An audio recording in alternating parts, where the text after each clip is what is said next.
नमस्कार। रीवा 24 के ताजा तरीन अंक के साथ मैं शैलेंद्र। सबसे पहले प्रमुख खबरें। महाभारत के द्रोणाचार्य और अभिनेता सुरेंद्र पाल 5 जून को आएंगे Rewa. Vindhya iconic soldier award में शहीदों के परिजनों को करेंगे सम्मानित। नशे में चूर स्कूटी सवार युवक मैजिक वाहन से टकराया, गंभीर अवस्था में अस्पताल में कराया गया भर्ती। लू लगने से रीवा में 3 लोगों की मौत और मतगणना केंद्र के सीसीटीवी कैमरे 2 घंटे 19 मिनट रहे बंद। कांग्रेस पार्टी ने ईवीएम हैक होने का लगाया आरोप। इन खबरों सहित अन्य खबरें अब विस्तार से। केंद्रीय जेल रीवा में आज बृहद स्वास्थ्य शिविर का आयोजन किया गया। बीते दिनों लगातार 2 कैदियों की मौत के बाद कलेक्टर रीवा और एसपी ने केंद्रीय जेल रीवा को निर्देशित किया कि जल्द ही कैदियों के स्वास्थ्य को लेकर व्यवस्थाएं बनाई जाएं। इसके बाद मेडिकल कॉलेज और श्याम शाह चिकित्सा महाविद्यालय टीम आज बृहद स्वास्थ्य शिविर लगाने पहुंची। इसके लिए कलेक्टर रीवा द्वारा विशेष रूप से जारी किए निर्देश पहले ही दे दिए गए थे। इस संबंध में जेल प्रशासन ने बताया कि जेल में कई ऐसे कैदी हैं जिनका स्वास्थ्य खराब चल रहा है। इसके लिए अभी जांच की जा रही है और जरूरत पड़ने पर एम्स जैसे संस्थानों में भी भर्ती कराया जा सकता है। वहीं 14 से 15 कैदियों का इलाज वर्तमान में संजय गांधी अस्पताल में चल रहा है, जिसकी व्यवस्थाएं बनाई गई हैं। प्रशासन द्वारा ये भी बताया गया कि वर्तमान में जेल में 2.5 गुना से अधिक कैदी हैं, जिस वजह से स्वास्थ्य पे असर पड़ रहा है। वहीं बढ़ती गर्मी के चलते भी कैदियों की स्वास्थ्य में प्रभाव पड़ रहा है, जिसके लिए कूलर आदि की व्यवस्थाएं करा दी गई हैं। ये अभी आप सभी लोगों को पता होगा, हाल ही में 2 दिवस के अंदर केंद्रीय जेल रीवा के 2 कैदियों की मृत्यु हो चुकी है। तो इस संबंध में कल कलेक्टर मैडम का, पुलिस अधीक्षक महोदय का, मेडिकल कॉलेज के डीन एवं अन्य मेडिकल स्टाफ का विजिट हुआ है। उसमें ये पाया गया कि ऐसे कैदी जो जेल में उपचार करा रहे हैं और साथ ही साथ अन्य ऐसे कैदी जो अन्य किसी भी प्रकार की किसी बीमारी से ग्रसित हैं, उनका बेहतर सबसे पहले तो उनका जांच हो जाए और उसके बाद उनका प्रॉपर इलाज हो। उसी संबंध में आज कलेक्टर मैडम के विशेष निर्देश पर मेडिकल कॉलेज, एसजीएमएच और जिला चिकित्सालय की टीम द्वारा बृहद स्वास्थ्य शिविर लगाया गया है। इसमें सभी कैदियों का परीक्षण होना है और जो भी कैदी जिस भी बीमारी से अगर ग्रसित पाया जाता है उसका संपूर्ण उपचार कराया जाएगा। अगर जेल अस्पताल में ठीक होने लायक है तो यहाँ उपचार कराया जाएगा। डिस्ट्रिक्ट हॉस्पिटल में अगर होता है तो वहाँ, नहीं तो मेडिकल कॉलेज या इसके ऊपर अगर एम्स भोपाल में भी होता है तो वहाँ भी उसका उपचार कराया जाएगा। क्योंकि हमारे यहाँ के लगभग 14-15 कैदी ऐसे हैं जो मेडिकल कॉलेज से रेफर हैं और एम्स भोपाल में भी उनका उपचार करा रहे हैं। तो ये भी कुछ बीमारियां ऐसी हैं जिनका रेफर हो जाने के बाद बाहर सेंटर में उपचार करने के लिए डॉक्टर सजेशन सुझाव देते हैं, तो उनका भी हम लोग उपचार कराते हैं। तो इसी संबंध में आज बृहद मेडिकल कैंप लगाया गया है। किस तरीके की चिकित्सक हैं? इसमें लगभग मेडिसिन वाले हैं, आई वाले हैं और डेंटल वाले हैं, तमाम और भी जो भी डिपार्टमेंट हैं मेडिकल के, वो सभी डिपार्टमेंटों वाले डॉक्टर्स पधारे हुए हैं। तो इसमें क्या देखने को मिल रहा है ज़्यादातर, किस चीज़ के मरीज अभी तक सामने आ रहे हैं? जेल में ज़्यादातर क्या है कि बीपी, शुगर, हाइपरटेंशन, हार्ट, इससे रिलेटेड बंदी ज़्यादातर पाए जाते हैं। क्योंकि कैदी लंबे समय तक जेल में रहता है और लंबे समय तक रहने के दौरान उसको कईयों बार वो सोचता विचारता है अपनी रिहाई के बारे में। इस कारण उसको बीपी, शुगर की समस्या हो जाना एक बहुत आम बात होती है। और वर्तमान में गर्मी का प्रकोप भी बहुत है, इस कारण भी थोड़ा अनकॉन्शियस हो जाते हैं बंदी। तो इमीडिएट तत्काल उनको यहाँ पे दिखाते हैं और यहाँ से डॉक्टर अगर मेडिकल कॉलेज रेफर करता है तो वहाँ भी भेजते हैं। वहाँ संपूर्ण अभी वर्तमान में हमारे 5 कैदी मेडिकल कॉलेज में उपचार भी करा रहे हैं। इसमें कैदियों की कितनी संख्या ओवर गैदरिंग की वजह से? हाँ, देखिए, वर्तमान में रीवा केंद्रीय जेल की क्षमता 886 की है और मोटा मोटी यहाँ 2400 से ऊपर कैदी परिरुद्ध रहते हैं। तो ओवर क्राउडिंग की समस्या तो थोड़ा बहुत है ही है, क्योंकि क्षमता के विरुद्ध लगभग 2.5 गुना कैदी यहाँ बंद हैं। इनकी जैसे जब ओवर गैदरिंग है तो कूलर वगैरह, पंखे वगैरह? बिल्कुल। तो अभी गर्मियों से बचाव के लिए प्रत्येक बैरकों में कूलर लगाए गए हैं और साथ ही साथ उनकी मेडिकल डाइट में भी आम का पन्ना है, प्याज है और छाछ है, नींबू पानी है, ये सब भी चालू किया गया है ताकि गर्मियों से बचाया जा सके उनको। विश्वविद्यालय थाने के सामने एक स्कूटी सवार युवक मैजिक में पीछे से जा टकराया। बताया जा रहा है कि युवक नशे में चूर था। कैलाशपुरी में रहने वाला एक स्कूटी सवार युवक उस समय दुर्घटना का शिकार हो गया जब विश्वविद्यालय थाने के सामने खड़ी बैनर से लोड एक मैजिक में पीछे से टकरा गया। एम्बुलेंस पायलट ने बताया कि युवक नशे में इतना चूर था कि उससे उठते बैठते तक नहीं बन रहा था। किसी तरह से अस्पताल पहुंचाया गया। युवक के परिजनों को सूचित कर दिया गया है और घर से निकल चुके हैं। है ना, तो थाने पुलिस वालों ने हाथ दिया तो मैं उसको बैठा लिया है। ये थाना विश्वविद्यालय के सामने यूनिवर्सिटी के पास है। एक ऑटो मैजिक खड़ी थी, उसमें बैनर लदा था। बैनर लदा और रोड के साइड में खड़ी थी गाड़ी और ये पीछे से जाके घुस गए। ये स्कूटी थे अपने, ये कैलाशपुरी के हैं, स्कूटी में थे। ये नशे की हालत में धुत थे। हाँ, ड्रिंक किए हैं। अब ड्रिंक किए हैं कि गोली खाए हैं कि कोरेक से पिए हैं कि गांजा पिए हैं कि क्या जाने, इसके बारे में आप लेकिन नशे में मस्त हैं। ये कैलाशपुरी के हैं। कैलाशपुरी के उनके फादर आ रहे हैं, भाई भी आ रहे हैं। नाम कुछ नहीं मालूम, बेहोशी हालत में थे, अनकॉन्शियस थे। मेरा नाम है आरवी गौतम, 108 एम्बुलेंस पिपराही। लू लगने से रीवा में 3 लोगों की मौत हो गई। 25 मई से चालू नौतपा अपने चरम पर पहुंच गया है। 29 मई को सर्वाधिक तापमान 48.3 डिग्री पहुंचा था। इसके बाद कई लोग अस्पताल पहुंचे थे। वहीं कल देर शाम तक 3 अज्ञात लोग संदिग्ध अवस्था में अस्पताल पहुंचाए गए, जिनकी मौत हो गई। जिनमें से एक कोठी कंपाउंड से बरामद हुआ, वहीं दूसरा साईं मंदिर के पास से, जबकि तीसरा चुरहटा के पास से बरामद हुआ। हालांकि चुरहटा वाले व्यक्ति की पहचान हो गई, जो कि बिहार का रहने वाला है और भीषण गर्मी से उसकी जान चली गई है। युवक की उम्र 30 साल बताई जा रही है, जो समस्तीपुर जिले का रहने वाला है। बाकी अन्य की खबर लिखे जाने तक पहचान नहीं हो सकी थी। कल शाम को हमारे पास 3 व्यक्ति अलग अलग घटनाओं में अलग अलग जगहों से अज्ञात कारण से मृत अवस्था में लाए गए हैं। एक साईं बाबा मंदिर के पास कहीं मिला था अचेत, और एक कोठी कंपाउंड में, और एक चुरहटा थाना अंतर्गत कहीं से लाया गया है। और ये तीनों का कारण अभी अज्ञात है, मृत अवस्था में लाए गए। आज इनका शव परीक्षण होगा, इसके पश्चात वास्तविक कारण ज्ञात होगा। ऐसा माना जा सकता है कि लू की चपेट में हो सकता है? अब अभी ये देखिए, शाम को आए हैं हमारे पास, तो मैं अभी इस संबंध में अभी टिप्पणी नहीं करूंगा जब तक कि शव परीक्षण के बाद हम। नाम है आपका? हमारा नाम तो हुआ सर सुरेंद्र राय, कहाँ से आप? बिहार से रहने वाले हैं। आपके साथ जो लड़का था वो, उसका क्या नाम था? उसका चंद्रशेखर नाम था सर। क्या घटना हुई उसको? वो घटना हुआ जो अपना गाड़ी हुंडई का कार लेके आया था, कार खाली किए और उसके बाद उसको अब अचानक उसका प्राण छूट गया है। कितने साल का था बालक? 30 का होगा। हाँ सर। अचानक धूप के कारण? हाँ, धूप के कारण। अटैक पड़ गया लगता है? हाँ, अटैक पड़ गया है। ये कहे कि लू लगने से? हाँ, लू लगने से। और टीना का गाड़ी है साहब, हीट गाड़ी रहता है, उसमें गैस छोड़ता है। गैस किसी को बर्दाश्त होता है, किसी को नहीं बर्दाश्त हुआ। कहाँ के रहने वाले हैं? वो बिहार के रहने वाले, समस्तीपुर जिला, ग्राम पोस्ट मिथुरापुर दरबा। ये घटना कहाँ हुई है? ये अपना रीवा बाईपास रोड में। चुराटा? हाँ, चौराठा। एडीजी रीवा ने आज संभाग स्तरीय कानून व्यवस्था की समीक्षा बैठक आयोजित की। इस दौरान गांव-गांव तक पुलिस की पैनी नज़र पर जोर दिया। जोन प्रभारी एडीजी अनिल कुमार रीवा पहुंचे, जहां उन्होंने संभाग स्तरीय पुलिस अधिकारियों की बैठक कर अहम निर्देश दिए। बैठक में Rewa zone IG Mahendra Singh, DIG Saket Pandey सहित रीवा, सतना, सीधी, मैहर, मऊगंज एवं अन्य अधिकारी कर्मचारी शामिल रहे। एडीजी अनिल कुमार ने इस दौरान कहा कि कानून व्यवस्था को और भी मजबूत करने, मतगणना कार्य को चुनावों की तरह शांतिपूर्ण कराने में व कम बल संसाधन में ही नए बने जिलों में भी बढ़िया कानून व्यवस्था बनाते हुए कार्य को लेकर अहम चर्चा की।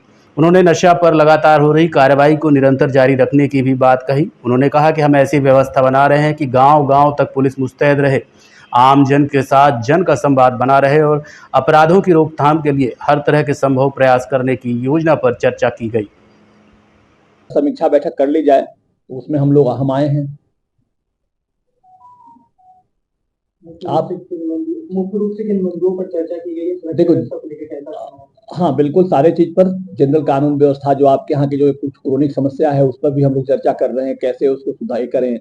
क्योंकि आप सब जानते हो कि जितना बल है उसमें थोड़ा सा हम लोग इस साधन काफी लिमिटेड है यहाँ के जोन में। तो लिमिटेड साधन के साथ किस तरह से प्रभावी पुलिसिंग को और प्रभावी हो सके, इस पर आज पूरी एक बैठक चल रही है, ताकि संवादहीनता की स्थिति न बने, जीवन संवाद आप लोग के साथ भी बना रहे हैं। आचार संहिता खत्म होने वाली है, नवीनीकरण क्या होने वाला है पुलिस विभाग में, कुछ ऐसे लोगों के बीच समन्वय बनाया जाए आम जनता के बीच? देखो, ये तो आप लोग खुद यहाँ हो, मैं तो 2 महीने में एक बार विजिट में आऊंगा। आपके एसपी साहबान इसमें तो लगे हुए हैं, इसमें नया कुछ देखो मेनली हम लोग का मैन पावर, तो जो जैसे सभी अभी बता रहे थे कि लगभग 30% की वैकेंसी है और 2 नया जिला बन गया, तो नया जिला बना है, उसका प्रशासनिक अमला ये सब चीज को धीरे धीरे होने में टाइम लगता है, क्योंकि यहाँ से प्रस्ताव जाएगा, शासन सब स्वीकृत होगा, तब तक इन्हीं उपलब्ध साधन से जिसमें इस पुराने जिले चल रहे थे, अब 2 नए जिलों का भी, क्योंकि जिला बनते ही एसपी ऑफिस में कुछ लोग काम करना होता है, वो सब चीज व्यवस्था चल रही है। नशे के विरुद्ध कैसे रोकथाम होगा, उस पर हम लोग चर्चा कर रहे हैं, कोशिश ये लोग किए हैं, जैसा अभी चर्चा में आ रहा है कि कुछ किए हैं, उसको और कैसे किया जाए, इसके लिए ये तय हम लोग कर रहे हैं कि भाई इसको हम लोग अपने गांव के लिए कुछ स्पेसिफिक पुलिस वालों की जिम्मेदारी तय की जाए, यानी कि कोई भी गांव हो उसमें एक आरक्षक की जिम्मेदारी हो, उसके आसपास के 5-7 गांव की, जिसका उसके ऊपर एक बीट प्रभारी रहेंगे जो हवलदार एएसआई के स्तर के होंगे, और समस्त थाना प्रभारी, यानी कि हर गांव के लिए 3 लोग की जिम्मेदारी होगी, एक सिपाही, दूसरा आईओ विवेचक, तीसरा थाना प्रभारी। इसको करने से देखें क्या फर्क पड़ता है, लेकिन उम्मीद है कि इससे काफी अकाउंटेबिलिटी बढ़ेगी। मेडिकेटेड नशा है, यहाँ पे कार्रवाइयाँ तो होती हैं और भी जगह, लेकिन फैक्ट्रियों पे कोई कार्रवाई नहीं हो पाती, तो क्या होगा?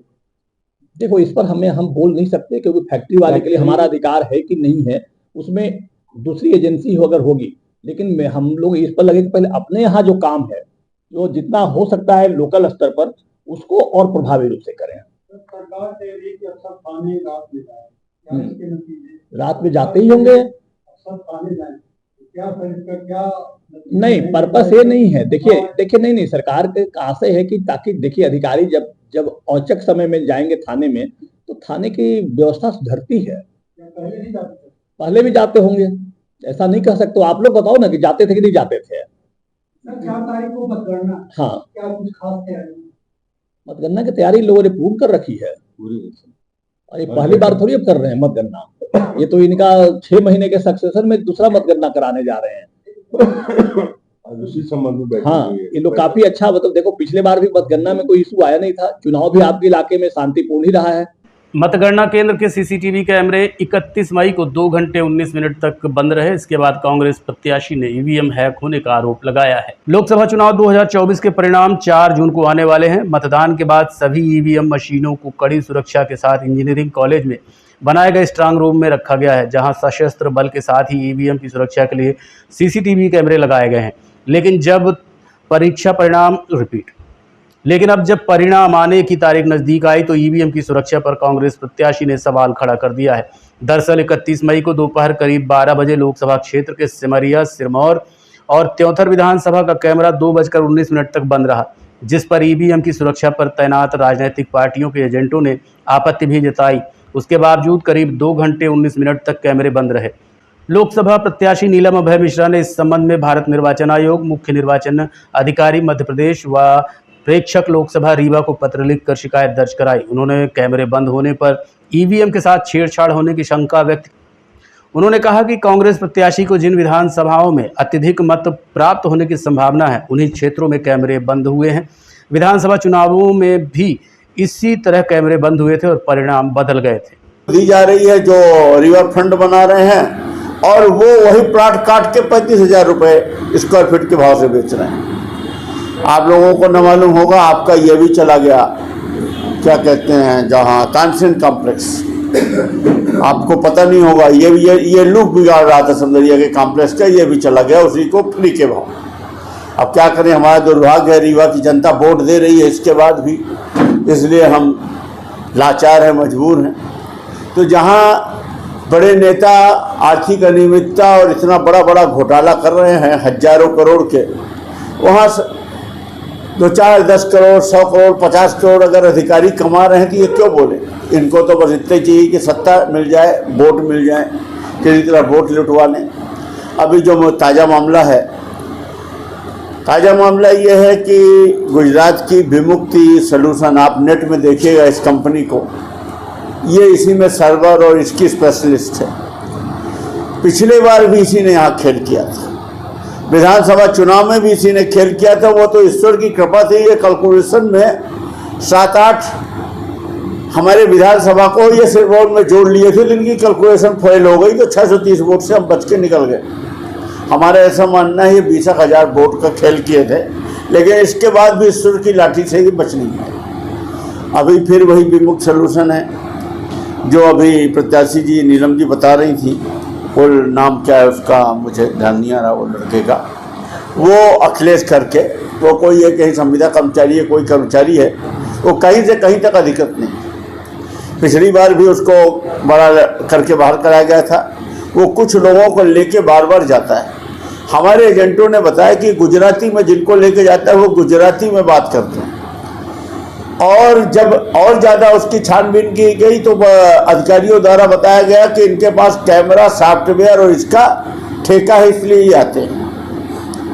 ये कार में लैपटॉप लेके बैठते हैं, और जो आजकल आपने देखा होगा कि चंद्रमा में सैटेलाइट के जरिए, वेब्स के जरिए लैपटॉप से यान उतार दिया जाता है चंद्रमा में। तो ये तो ईवीएम मशीन है, कोई बड़ा काम नहीं है। ये इंजीनियरिंग कॉलेज के अंदर लैपटॉप लेकर के अपने कारों में बैठ के करते क्या है। कल भी ये 2 घंटा 19 मिनट बंद रहा। कौन से विधानसभा का बंद रहा? सिर्फ सेवरिया, सिरमौर और त्योथा। पूरा रीवा जानता है कि इन 3 विधानसभाओं में कांग्रेस को अच्छी खासी लीड है। और गुड़ के बारे में आप उतना चर्चा में नहीं है, पर 3 विधानसभाओं का तो एकदम हल्ला है। और इन्हीं 3 विधानसभाओं का कैमरा कैसे फेल होता है? और 2 घंटे 19 मिनट, इसका मतलब कि इन्होंने कल अपना काम कर दिया। मैं ऐसा मान रहा हूं कि इन्होंने वोटों में हेरा फेरी, क्योंकि लास्ट का टोटल ये मिला देते हैं और पहले उसकी स्टडी करके वेब से अपने सॉफ्टवेयर में देख लेते हैं कितना वोट किसको गया, उसी को आपस में शिफ्ट करके टोटल वही का वही रखकर हमें ऐसा लगता है कि इन तीनों विधानसभाओं में ये खेल कर चुके हैं। पिछला जब 2018 में विधानसभा का चुनाव हुआ था, उस समय इसी तरह का काम पन्ना में भी हुआ। तो वहाँ का एक प्रत्याशी था भरत मिलन पांडे, उसने काफ़ी उपद्रव किया, उसने काफ़ी संघर्ष किया, और उसका परिणाम ये है कि इनका एक सेंट्रलाइज्ड कैमरा होता है। जो इनका जो सर्वर रूम होता है जहाँ से कंट्रोल करते हैं, वहाँ इनका एक और कैमरा होता है। उसका फिर इनको प्रिंट निकाल के देना पड़ा और वहाँ ले जाके दिखाना पड़ा। ये हमें भी दे सकते हैं उसको, पर नहीं। देखते रहिए रीवा 24 न्यूज। मिलते हैं छोटे से ब्रेक के बाद। Pentium Point group of institutions, a key to success. जी हाँ, Pentium Point group of institutions, जहाँ पर आपको मिलते हैं BA LLB 5 year full time programme, LLB 3 year full time programme, Bar Council of India से मान्यता प्राप्त हैं। MBA के 2 year full time programme AICTE New Delhi से मान्यता प्राप्त हैं। Pentium Point college of pharmacy, T pharma 2 year full time programme, PCI new Delhi द्वारा मान्यता प्राप्त। पेंटियम पॉइंट टेक्निकल कॉलेज में स्नातक व स्नातकोत्तर की सभी पाठ्यक्रम संचालित हैं, जिनमें प्रवेश प्रारंभ है। हमारा कॉलेज कोड है P500। याद रखिए, सामान्य वर्ग BPL कार्ड धारकों को शिक्षण शुल्क में छूट व SC ST OBC छात्रों को मध्य प्रदेश शासन की नियमानुसार छात्रवृत्ति। आप संपर्क कर सकते हैं हमारे हेड ऑफिस में, जो है हेडगेवार नगर रेडियो कॉलोनी के सामने रीवा, और कॉलेज कैंपस में, जो है करहिया सिमरिया रोड और हरदी सिमरिया रोड रीवा में। अधिक जानकारी के लिए हमारे फोन नंबर पर संपर्क कर सकते हैं। हमारा फोन नंबर है 07662438035। मोबाइल नंबर पर भी संपर्क किया जा सकता है, जो है 9992084439।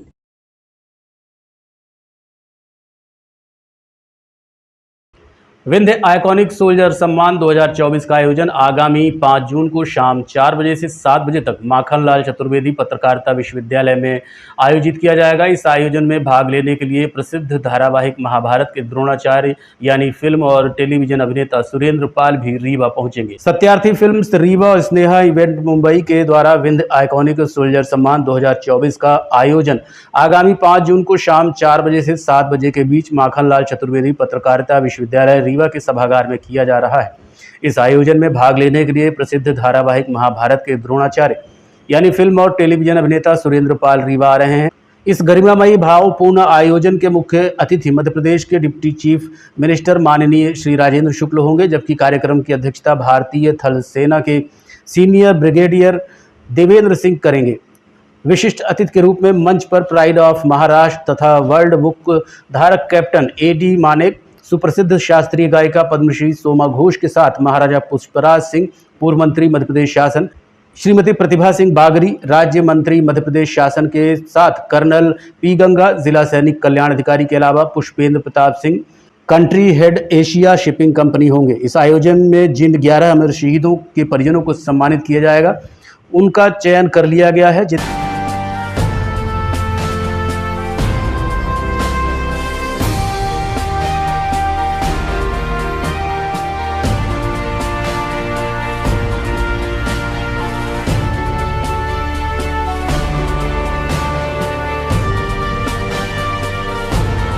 पूरे कार्यक्रम को लेकर हमने आयोजक सत्येंद्र सेंगर से चर्चा की। कार्यक्रम के बारे में विस्तार से जानकारी देने के लिए हमारे साथ इस समय हैं सत्येंद्र सिंह सेंगर, जो इस पूरे कार्यक्रम के आयोजक हैं। सत्येंद्र जी, क्या है आपका ये कार्यक्रम और कैसे आपने इसको प्लान किया? देखिए, कार्यक्रम तो देशभक्ति की भावना से लबरेज है और वो इस तरह से है कि जो हमारे अमर शहीद हैं उनके परिजनों का सम्मान हम कर रहे हैं। उनके परिवार वालों का जिस वातावरण में उन्होंने अपने आप को तैयार किया देश पे कुर्बान होने के लिए, देश की सेवा करने के लिए, वो सारा एटमॉस्फेयर वो जो परिवार से मिलता है और जो एक देशभक्ति के जज्बे के लिए जो एक हौसला, हमारा देश तो वो देश है कि तिलक करके हम लोग रणभूमि में भेजते थे हमारे यहाँ की नारियाँ, तो उनका सम्मान होना चाहिए, ये एक जज्बा जरूरी है। कैसे आपको किसने प्रेरित किया या आपके मन में खुद आया ये विचार कि कार्यक्रम को करना चाहिए? देखिए, विचार तो बहुत दिनों से चल रहा था, मगर कोई विचार कार्य में तब परिणित होता है जब आपके ही सोच वाले कुछ और लोग मिल जाएं। और संयोग ऐसा हुआ कि विष्णु मिश्रा जी से मेरी मुलाकात हुई किसी कार्यक्रम के दौरान। वो मुंबई में एक इवेंट कंपनी चलाते हैं, स्नेहा इवेंट्स। तो वो इस तरह के कार्यक्रम करते रहते हैं और फिल्मी दुनिया से जुड़े हुए भी हैं। मेरा एक हिस्सा जो खाली था वो उन्होंने पूरा कर दिया और जब वो हिस्सा पूरा हो गया तो हम दोनों ने मिलकर सोचा कि एक इस तरह का कार्यक्रम हम लोग करें। और विंध्य तो बलिदानियों की धरती है, यहीं से शुरुआत हो। बिल्कुल जी। ये इस दौरान आपने कई डॉक्यूमेंट्रीज बनाई हैं विंध्य क्षेत्र के लोगों को लेके, तो वो आपने अकेले की या आपके सहयोगी रहे या जो आपका संस्थान है जी सत्यार्थी फिल्म? बिल्कुल बिल्कुल। तो कैसा रहा आपका ये सफ़र और किस तरह से कितनी जल्दी आपने इसको तैयार किया? देखिए, सत्यार्थी फिल्म का सफ़र तो शुरू हुआ था 2016 में। मैं था, डॉक्टर आरती तिवारी हैं और आशीष जी हैं और भी कई लोग थे, अभिषेक जी वगैरह। तो इन सारे लोगों का ये विचार था कि हम लोग कुछ ऐसा करें, क्योंकि विंध्य में काम करने लायक बहुत कुछ है, सामग्री बहुत है, बाहर का कोई आदमी आकर के यहाँ काम तो करेगा नहीं। तो इस विचार के साथ ये शुरुआत हुई और सत्यार्थी फिल्म जो है वो आते भी हैं, बाहर के आते भी हैं, तो यहाँ के लोगों को वो तरजीह नहीं देते, वो उतना भरोसा नहीं करते कि ये व्यक्ति कर पाएगा। उनके दिमाग में बहुत बड़े बड़े नाम होते हैं और उनको लेकर वो काम करते हैं। तो सत्यार्थी फिल्म जब शुरू हुई तो हम लोगों ने ये सोचा कि हमारी यहाँ की जो सीमाएं हैं, हमारी जो क्षमताएं हैं, वो हमको कितनी दूरी तक अलाउ करती हैं। तो डॉक्यूमेंट्री फिल्में थोड़ा सहज लगी कि ये हम लोग कर पाएंगे और हम लोगों ने शुरुआत की। अवधेश प्रताप सिंह विश्वविद्यालय की फिल्म थी, उसमें हम लोगों ने हाथ डाला और वो काम सफल हुआ। फिर एक के बाद एक बहुत सारी फिल्में आई। अभी जो आपने बनाया है, कितने दिनों में आपका ये पूरा प्रोजेक्ट पूरा हो गया? देखिए, प्रोजेक्ट तो ये पूरा नहीं हुआ। सच कहें तो ये बहुत वक्त मांगता है और बहुत शिद्दत से इसमें मेहनत करनी होती है। आप इसी क्षेत्र से रहे हैं रंगकर्म का क्षेत्र और उसकी बारीकियां, मंच का आपको बड़ा अनुभव है, तो आप ये अंदाज़ा लगा सकते हैं कि कोई चीज़ रातों रात नहीं तैयार होती। हाँ, उसके लिए तो बहुत तैयारी बिल्कुल, चाहिए। बहुत तैयारी चाहिए। तो जब ये ख़्याल आया तो हम लोगों ने ये सोचा कि जो अमर शहीद हैं, अगर हम इन पर काम करना चाहते हैं, तो कम से कम उनके ऊपर एक 5 मिनट की डॉक्यूमेंट्री तो होनी चाहिए। उन्होंने किन स्थितियों में अपनी शहादत दी, वो कैसा समय था, वो कैसी घटनाक्रम मतलब किस तरीके से घटा, तो ये ज़्यादा हमारे ज़हन में था कि हम अपने दर्शकों को वो समय, वो कालखंड और वो जो वातावरण था उसका साक्षात्कार करा सकें कि जो आज जिनको हम याद कर रहे हैं, दरअसल उसका बलिदान इतना सहज नहीं है। जी, उसने किन परिस्थितियों में अपने आप को बलिदानी पथ पर आगे बढ़ाया, उसको हम लोग बताना चाहते हैं। 5 जून को आपका कार्यक्रम है, तो 5 जून को आप सभी ज़रूर आइएगा। सर, एक बात मैं आपसे और जानना चाहूँगा कि जी। ये जो 5 जून का कार्यक्रम है, जी। इसमें विशेष लोग कौन आ रहे हैं और दर्शकों के लिए क्या व्यवस्था है? क्या आम दर्शक भी उसमें आ सकते हैं या कुछ विशेष ऐसे पास हैं? देखिए, पास की तो व्यवस्था की गई है उसमें, हुँ, हुँ। और हमने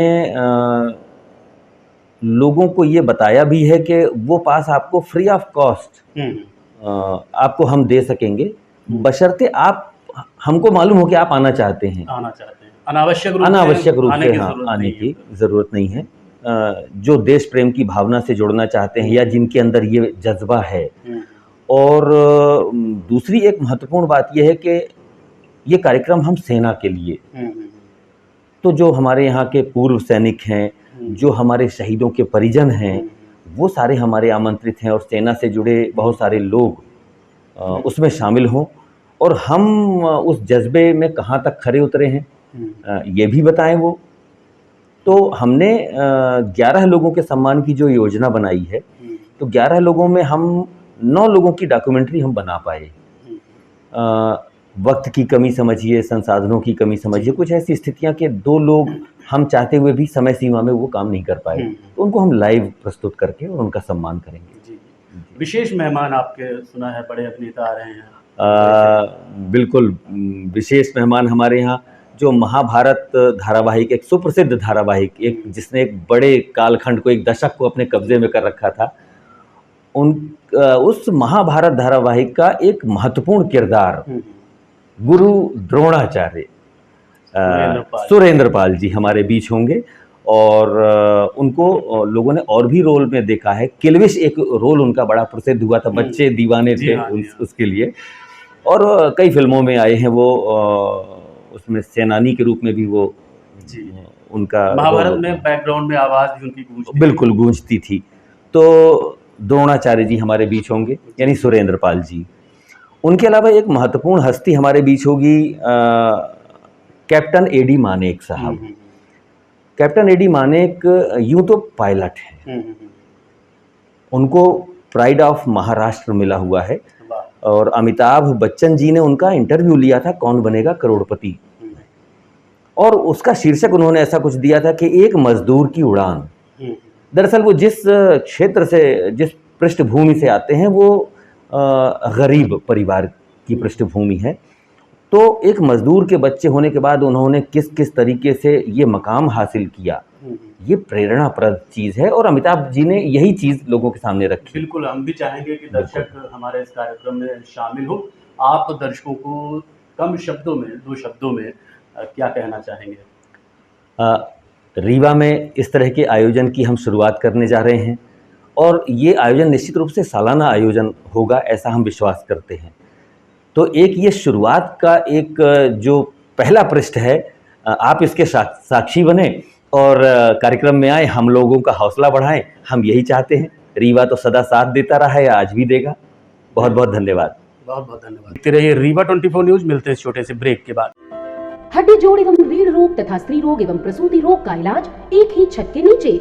विघ्नहर्ता hospital and trauma centre, hotel landmark के पास, रतहरा, रीवा। डॉक्टर संतोष सोनी, पूर्व चिकित्सक, बॉम्बे हॉस्पिटल, मुंबई। हड्डी जोड़ एवं रीढ़ रोग विशेषज्ञ, छोटे चीरे एवं दूरबीन विधि द्वारा हाथ तथा पैर की हड्डियों का ऑपरेशन।